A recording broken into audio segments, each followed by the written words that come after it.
route running savvy. Here's Mayfield. He's going to air one out. Oh, this is taken in. It's complete. That goes for a gain of 31. You know I'm going to lean towards the defender, right? You know I'm going to do that. I know. That's a tough situation for him as I see it. But the truth of the matter is, that ball was not streaking towards him. That little arc on it, he's got to find a way to get his head around and make a play on the football. On 1st and 10, Mayfield. Fells has it, left side. And he gets it down to the 32. That throw good for 4. It's 2nd down. The Browns trying to get back and set quickly here. Time ticking away. Going to the air again with Mayfield. That is caught by the former Gator, Antonio Callaway. Now the Seahawks call the second of their 3 timeouts, as they'll stop it with a little over 30 seconds to go in the first half of play. This quarterback now nearly perfect. 9 of 10 in this first half. It's 1st and 10. Inside the red zone here. They'll look to throw. And he's got the hook up to Landry. And he'll get him inside the 15 down to the 14-yard line. Now the Browns will use the first of their 3 timeouts, as the clock will stop with 21 seconds to go here in the first half.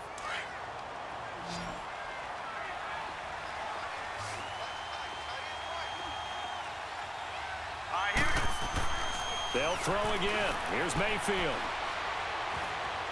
Flush to his right. Touchdown, Cleveland.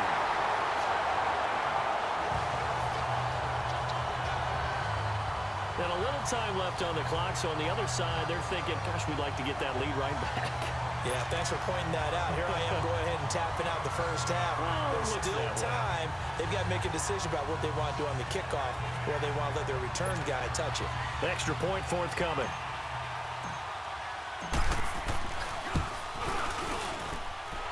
Extra point right down the middle.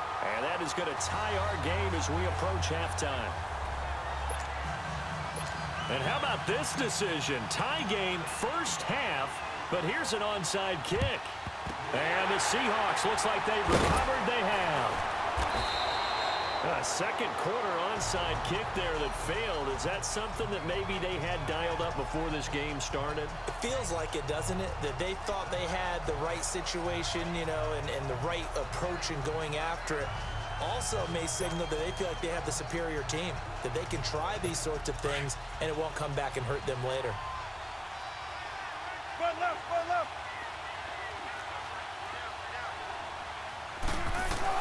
They'll throw on first down with Wilson.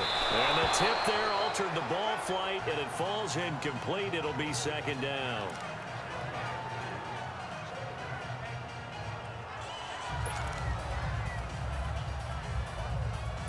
So 2nd down, still 10 yards to go. Ball on the 43. Come on, tempo, tempo. Play action. Now Wilson.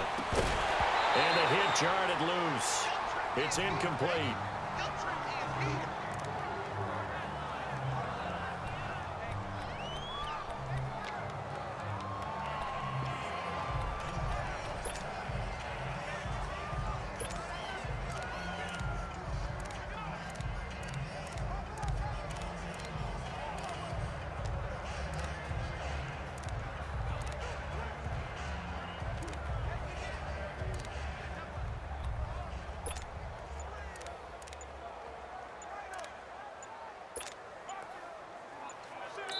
Now whistles and a timeout with 3 seconds left in the first half. And now they'll take a timeout defensively. After the 2nd down play, they burn the timeout, making them sweat out the final few ticks here in the 2nd quarter.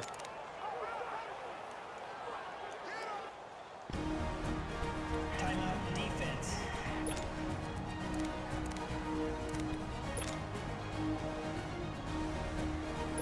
And now Sebastian Janikowski on from a long distance. He's hit from 61 and 63 in his career. They spot it on the midfield stripe, so it is a 60-yard attempt here. So we've reached halftime. So the halftime show of the Super Bowl abbreviated, ready to go for the 2nd half.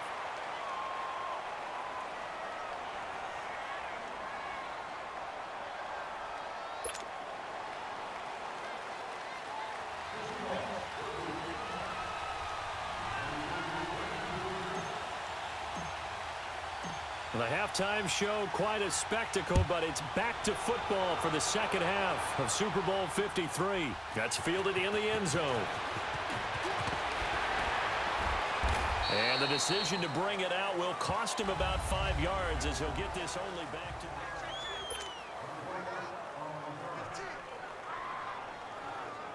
Here's the Browns offense now getting set to start off this third quarter. They have a chance to break our tie here as we get a look at the first drive of quarter 3. And it's such a tone setter, isn't it? Because both sides... And he can't find anywhere to go with it, and he goes down. Frank Clark in there to get him for his second sack of the night. How about that, partner? His second sack of the game, and that puts him in some pretty good company. 17 guys have had 2 sacks in the previous 52 Super Bowls, but only 3 have had the record number of 3 sacks in this game. And we've got the list here. If he gets another one, another one behind. And he coughs up the football near his own goal line. And the Seahawks have recovered. With no running backs in the backfield to help pass protect, all the receivers in their patterns, it's going to be hot routes. If they sense a blitz or pressure on the quarterback, they've got to be prepared to break routes off early and get the football. In this case, they never even had a chance. They popped the ball free in the backfield. They'll give it to him up the middle. That's going to go as a loss of 2, and it'll be second down. That's a really alert defense there because they saw the heavy look come in from the offense, countered it with extra linebackers who brought a little bit of speed and heft, and able to really make a big-time play for their defense. And that one blown up quickly as he's going to be stopped before he could even get started. That'll be a loss of 4 yards on the play, and that'll make it 3rd and goal. On goal-to-goal runs, when you create lost yardage plays, the only way that happens is either called pressure or what I like to call straight ahead. And he will score. Touchdown, Seattle. And Dixon from 6 yards away. And the Seahawks capitalize on the short field as they take it in for 6. Boy, it's nice to have that big, reliable target you can go to. Each and every time. A lot of people see that position as a fallback. Throw it to them when all else fails. Not at all. This guy can make plays, and that's exactly what he just did. Yeah, play here for a touchdown. Janikowski good with the extra point, and that makes the score 14-7. So they only needed 3 plays on that drive. And the Seahawks capping it off with a touchdown.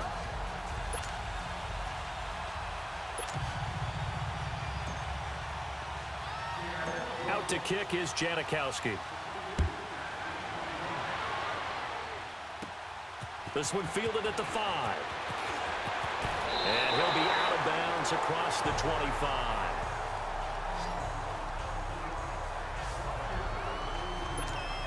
And now Cleveland geared up to take the field. And they had the fumble last time that led to a touchdown.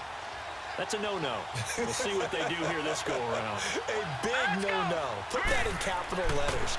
Turning it over, the other team takes it down and scores. That can be a deflated. And the Seahawk defense gets to him, and they bring him down.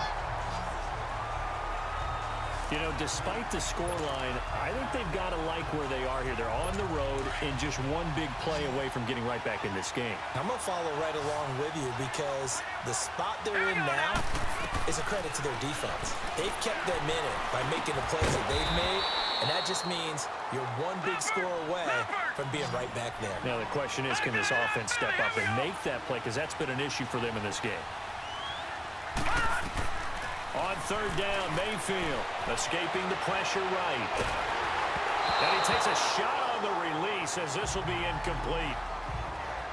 We're into the second half now, and this is an offense that continues to struggle to sustain a drive. Looks like they're just totally out of sync, whether they're running the ball, passing the ball like we saw there. I don't know. The rhythm seems off. Colquitt on to kick as he sends it away. Now it's Lockett. Nice job on the return there, 16 yards. And it'll be Seahawk football, 1st and 10. The Seahawks offense now, they get ready to head back onto the field. And for them, a touchdown their last go-around. Obviously, they'll be hoping to do that again. And when you start plotting for this drive, when you start thinking to yourself, okay, what are we going to do? You don't go away from what you did before because that worked, but you have to be prepared for wrinkles and counters because you know they'll make some adjustments. He couldn't quite hold it. Got hit. Ball pops out. Incomplete. Anytime a defense can sit back in a zone like that, it tends to create a lot of congestion in the middle of the field. Makes it very hard to slot one in. Looked like I-4 at rush hour in your hometown of Orlando, Florida. An absolute mess. And an alley to run. And they'll get him down as he's inside the 40. They give him 13 yards there on the play and a fresh set of downs. Sometimes it's hard to believe, but there are times this game is about patience, isn't it? Has had the game he expected, but that run there, that may get him going. I was just going to say, maybe that gives him a little juice, because you're right, he struggled, especially in that first half. Yeah, and I know the great ones always think to themselves, just hang in there. Just one big carry away from busting this open. That's a good start for him. A good pickup there of 22. Sometimes it's designed, and sometimes you just have to know when to leave the pocket and move and make something happen. And on that play, he was able to get on the run, and was still accurate throwing the football. This is Carson. And he's got this one down to the 10. It's a 7-yard carry to set them up with a 2nd and 3. And third quarter here, you've got the lead. This is where that strong run game can really benefit you. Stayed in bounds there, kept the clock going. I like all the points you just made there. And if you throw the football and it's incomplete, now you've stopped the clock and you've helped out the guys on the other side of the ball. So keep it in the hands of those runners. Keep moving it. Keep grinding the clock. It's the Seahawks with the possession. They also have the lead here as we get set for the 4th and final quarter. The Seahawks on 3rd down. They've hit 2 for 4 thus far. Here it's 3rd and 3. Davis, he'll try to run for it. And running room hard to come by here. He gets it down to the 8. He needed 3. He got 2. Now that'll set up an interesting situation here on 4th and a yard. Doubling this guy has to be a priority before moving up to the next level because the big fella, he just ate that one alive, just stuffed it. In fact, before the game, he was talking to us, and he's like, hey, these pants make me look fat? And we said, nah, man, you're just a whole lot of guy. He is at well over 300 pounds. He's a big man. And Janikowski bangs it through, and they will move up by 10 now, 17-7. A big one there. That gives him a little cushion and makes it a 2-score game. Yeah, bled a little time off the clock, put some points on the board. It's not totally out of reach yet, but it has to feel pretty good to them right now because as a defender, you go out on the field and say, guess what? You can put some points on the board, but that won't beat us. And now Cleveland geared up to take the field. And down on the scoreboard, certainly needing to avoid what happened on the last drive, punting the football. Sense of urgency has to take over for them here. They know the score. They know the situation.